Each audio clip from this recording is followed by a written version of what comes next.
ईश्वर में आस्था रखने वाले तथा विद्या अध्ययन करने वाले अध्ययनरत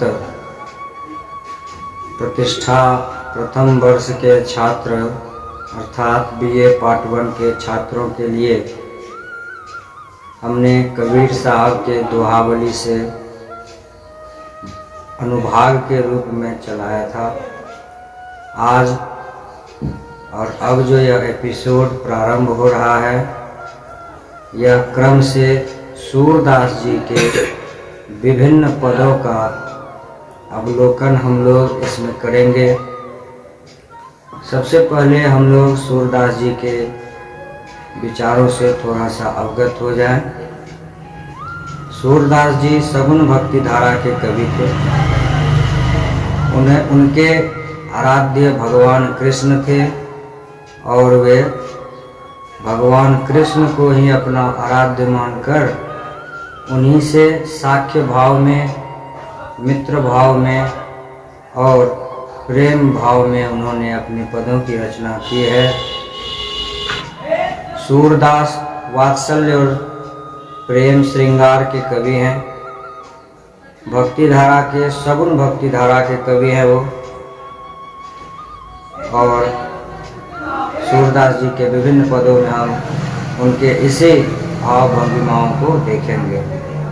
आइए प्रारंभ करते हैं सबसे पहले सूरदास जी की भक्ति के पदों से, जिसमें उन्होंने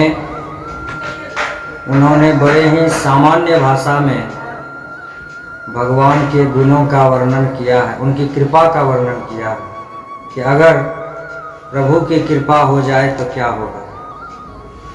वे कहते हैं, आइए चलते हैं सगुण भक्ति धारा के महान कवि सूरदास जी के पदों में। चरण कमल बंदो हरिराई। सूरदास जी कहते हैं कि चरणों के कमल की मैं वंदना करता हूँ। किनके चरण? तो हरि के चरण। चरण कमल बंदो हरिराई, यानी हरि के चरणों की मैं वंदना करता हूँ। और उनकी विशेषता क्या है? उनकी दया अगर मिल जाए तो क्या होगी? कहते हैं, जाके कृपा पंगु गिरी लंघे, यानी जिसकी कृपा हो जाए तो पंगु मन अपंग जो है, अपाहिज है, पैर से लंगड़ा है, वह पहाड़ को भी लांघ सकता है। अंधे को सब दर्शाई। सूरदास जी कहते हैं, जाके कृपा पंगु गिरी लंघे, अंधे को सब कुछ दर्शाई। अंधा व्यक्ति भी सब कुछ देखने लगता है।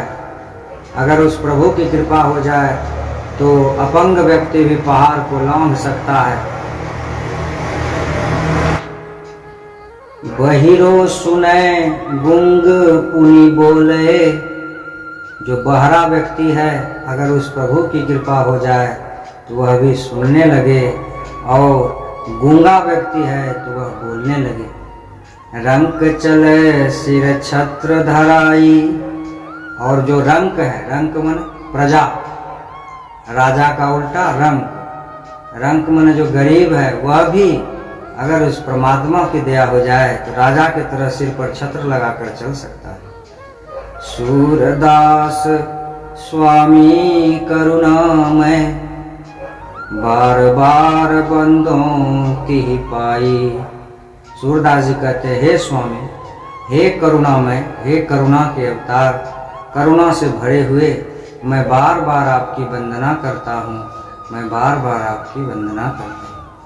इस प्रकार सूरदास जी ने प्रभु के दया का वर्णन करते हुए अपने इस दोहे को समर्पित किया है।